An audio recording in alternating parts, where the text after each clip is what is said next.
स्वागत छ भाइ बहिनीहरुलाई नेपाल अनलाइन स्कुलमा। आज हामी सी 2075 को क्वेशन पेपर पुरै सल्भ गर्नेछौँ, जुन तपाईहरुको सिनियरहरुलाई पहिले लास्ट इयर सोधिएको थियो। त्यो पेपर हामीहरु पुरै सल्भ गर्नेछौँ। जस्तै हामीहरु ग्रुप सी बाट सुरु गर्नेछौँ। Group C first of all गर्नेछौँ, त्यसपछि ग्रुप बी र ग्रुप ए अन्त्यमा गर्नेछौँ। हामीहरुको ग्रुप सी बाट भनेको म्याक्सिमम मार्क्स हुन्छ, सो त्यहाँ चाहिँ लङ क्वेशनहरु हुन्छन्। सो हामीहरु त्यहाँबाट सुरु गर्नेछौँ है। सो मैले फर्स्ट अफ अल हामीहरुको ग्रुप सी मा फर्स्ट क्वेशन भनेको हामीहरुको के हुन्छ त? फर्स्ट क्वेशन भनेको हामीहरुको हुन्छ सेटको क्वेशन हैन। जस्तै मैले क्वेशन लेखे है। अब जस्तै मैले यहाँ क्वेशन लिएको छु हैन। क्वेशन नम्बर 11 तपाईहरुलाई सोधिएको क्वेशन हो यो। So out of students appeared in an examination 80% passed in social studies भनेको छ। 80% विद्यार्थी चाहिँ हामीहरुको सोशल स्टडीजमा पास भएका छन् र त्यसपछि हामीहरुको 75% स्टुडेन्ट्सहरु चाहिँ म्याथमा पास भएको छ भनेर भनेको छ टोटल स्टुडेन्ट्समा, र 5% स्टुडेन्ट चाहिँ दुईटै सब्जेक्टमा फेल भएछन्। सो हामीहरुको पास अनि फेलको कुरा गरेको छ। सो कम्प्लिमेन्ट पनि छ यसमा। सो हामीहरुको 300 students were passed in both the subjects, then भन्छ हामीलाई 300 जना विद्यार्थी चाहिँ टोटलमा हामीहरुको दुईटै सब्जेक्टमा पास भएका छन्। सो हामीहरुको question number first, draw a Venn diagram to illustrate the above information. First of all हामीहरुलाई के इन्फर्मेसन गिभन छ हामीले त्यो सबै कुराहरु भेन डायग्राममा देखाउनु पर्ने हुन्छ। फर्स्ट पोइन्ट हामीहरुको। त्यसपछि find the number of students appeared in an examination. Total number of students कति जना अपियर भएका छन् त एक्जाममा भनेर त्यो पनि हामीले क्याल्कुलेट गर्नुपर्ने छ। र त्यसपछि find the number of students who passed in mathematics only. म्याथमेटिक्समा पास हुने, म्याथमेटिक्स ओन्ली हैन, म्याथमेटिक्समा पास हुने स्टुडेन्ट चाहिँ कति जना छन् हामीहरुले त्यो पनि क्याल्कुलेट गर्नुपर्छ। पास्ड इन ओन्ली म्याथमेटिक्स हो यो, ओन्ली म्याथमेटिक्स। म्याथमेटिक्समा मात्र पास हुने जना कति जना छन् त्यो पनि क्याल्कुलेट गर्नुपर्ने छ। सो फर्स्ट अफ अल अब हामीहरुको फर्स्ट अफ अल काम भनेको चाहिँ भेन डायग्राममा गिभन इन्फर्मेसनलाई देखाउने भयो।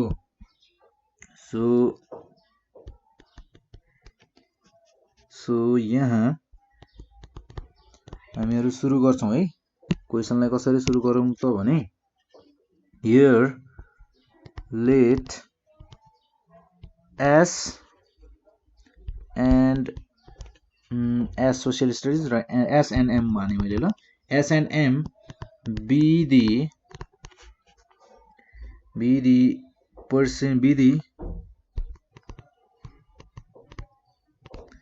number of students passed in social studies and mathematics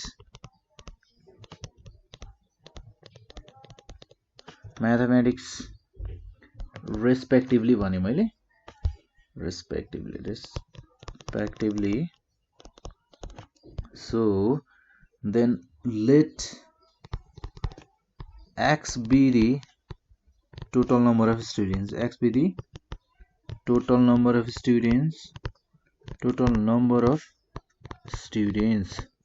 हामीहरुको x भनेको टोटल नम्बर अफ स्टुडेन्ट्स छन् भनेर मैले माने ल। फर्स्ट अफ अल हामीहरु भेन डायग्राम बनाऊ। सो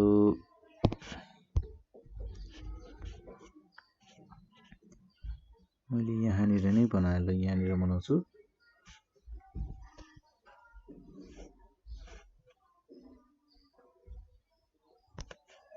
यो भयो हामीको रेक्टेंगुलर। सो हामीलाई यहाँ चाहिन्छ दुईटा सर्कल।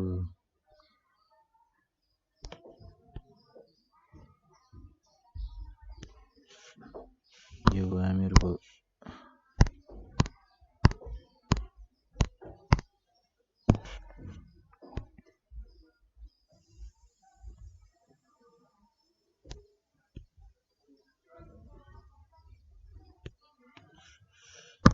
देन मैले यसलाई भने यहाँ यसरी यु लेखे। यु भनेको हामीहरुको युनिभर्सल, हामीहरुको टोटल भन्ने बुझाउने भयो युले। सो एस भने मैले यसलाई दिएँ एम। देन हामीलाई गिभन के छ त 80% passed in social studies 80% pass भएका छन् सोशल स्टडिजमा र हामीहरुको 75% पास भएका छन् म्याथमा र 5% फेल भएका छन् दुईटै सब्जेक्टमा 75% पास भएको छन् हामीहरुको म्याथमा र 5% फेल भएका छन् र भने 5% फेल भएका स्टुडेन्ट्स भनेका हामीहरुका कम्प्लिमेन्ट तिर आउने भए यानी कि बाहिर हामीहरुको सर्कल भित्र नपरेर बाहिर पर्ने भए दुईटैमा फेल भएका स्टुडेन्टहरु भए सो अब हामी सुरु गर्छौं क्वेशन नम्बर 2 को लागि यानी कि हामीले टोटल नम्बर अफ स्टुडेन्ट्स निकाल्नु छ सो हामीहरुलाई एउटा फर्मुला त थाहा छ होला जस्तै नाउ n हामीहरुलाई गिभन के छ त हामीहरुलाई गिभन भनेको ns छ 80% र त्यसैगरी nm छ हामीहरुसँग nm छ 75% र त्यसैगरी ns युनियन m को कम्प्लिमेन्ट भनेको छ हामीहरुसँग 5% यो छ हामीहरुसँग सरी 5% यो छ हामीहरुसँग 5% देन हामीहरुको टोटल यानी कि युनिभर्सल टोटल भनेको हामीहरुको टोटल पर्सेन्टेज कति हुन्छ टोटल जहिले पनि हामीहरुको 100% हुन्छ यो कुरा हामीहरुले थाहा पाउनु पर्ने हुन्छ देन हामीहरुको nu लाई हामीहरुले पर्सेन्टेजमा लेख्ने हो भने 100% हुने 100% भनेको हामीहरुको टोटल नम्बर अफ स्टुडेन्ट्स अब अहिले हामीलाई टोटल नम्बर अफ स्टुडेन्ट्स चाहिँ थाहा छैन सो nu हामीहरुको nu भनेको के हुन्छ त na plus nm minus n a intersection s intersection m हुने भयो यसमा s इंटरसेक्शन m र त्यसैगरी plus n s union m को कम्प्लिमेन्ट पनि हुने भयो हैन देन अब हामीहरुसँग यहाँ नभएको भनेको हामीहरुसँग n इंटरसेक्शन m छैन यानी कि हामीहरुको दुईटैमा साइन्समा र म्याथ सोशल स्टडिजमा र म्याथमा पास हुने कति जना स्टुडेन्ट्स छन् हामीहरुलाई थाहा छैन फर्स्ट अफ अल हामी त्यो निकाल्छौं कति पर्सेन्टेज पास भएका छन् त्यो निकाल्छौं दुईटै सब्जेक्टमा कति पर्सेन्टेज पास भएका छन् भनेका छन् त्यो क्याल्कुलेट गर्छौं 100% छ यसमा र na भनेको हामीहरुसँग छ सरी na लेखेछु फेरि यसमा n a होइन यो भनेको ns भनेको हामीहरुसँग छ 80% सो nm भनेको छ हामीहरुसँग 75% त्यसैगरी यो हामीहरुले क्याल्कुलेट गर्नुपर्ने छ यो हामीले यहाँबाट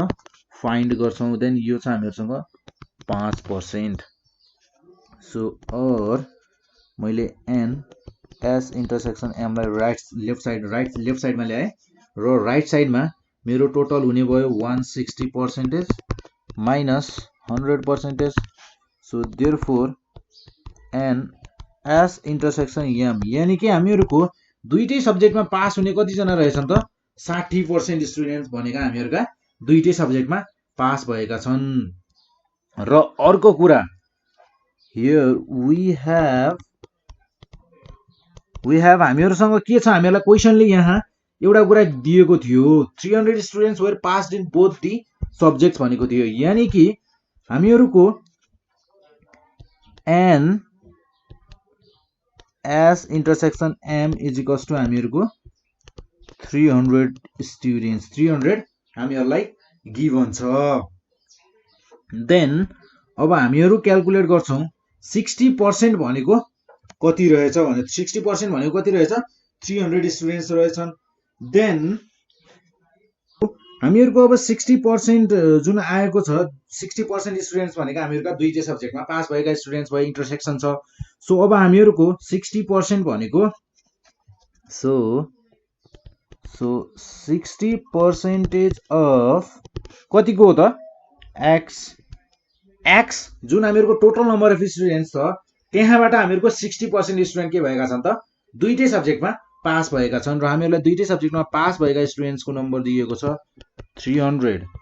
सो अब हामीहरूको यहाँबाट हामीले क्याल्कुलेट गर्न सक्छौँ x को value 60/100 into x is equals to 300. So therefore x is equals to 300 into 100 upon 60. 0 0 cancel out, then 6 5 जा 30 then 0.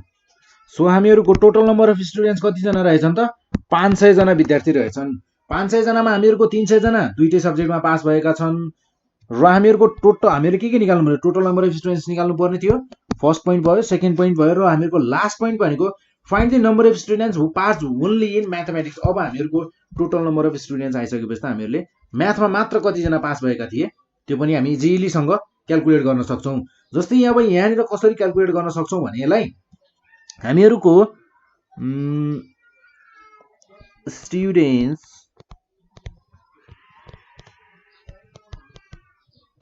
passed in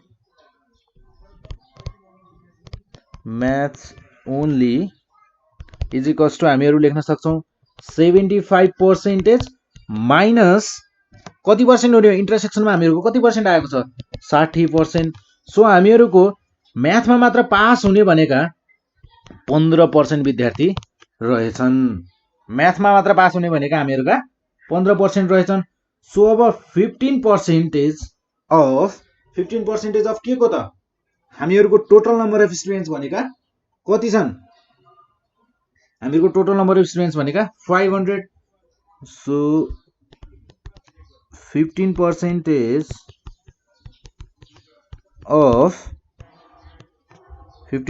of 500। अब 15% of 500 भनेको कति हुन्छ 15/100 into 500 0 0 क्यान्सल आउट 15 5 जा कति हुने भयो 75। सो हामीहरूको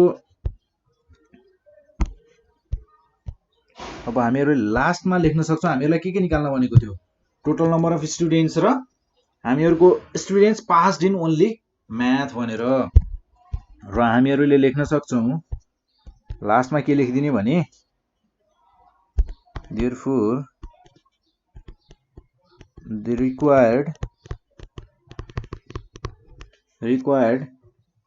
number of students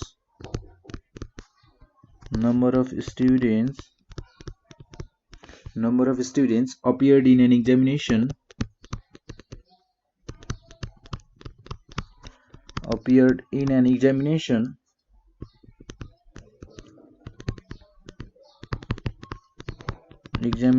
is 500 and the students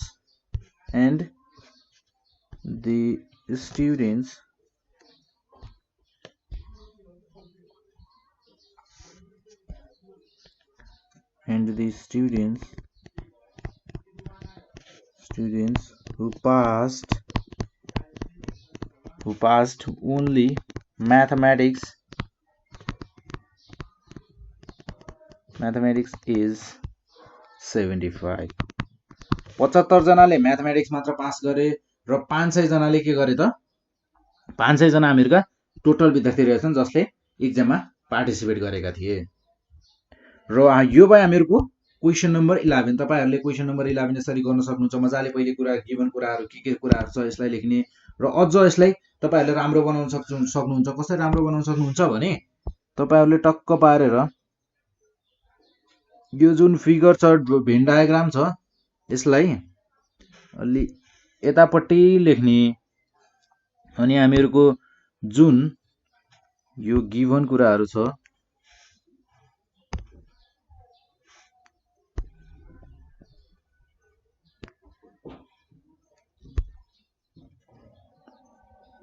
यो गिभन कुराहरुलाई चाहिँ तपाईहरुले यतातिर लेख्न सक्नुहुन्छ। देन यहाँ लेखिदिने भेन डायग्राम भनेर लेखिदिने।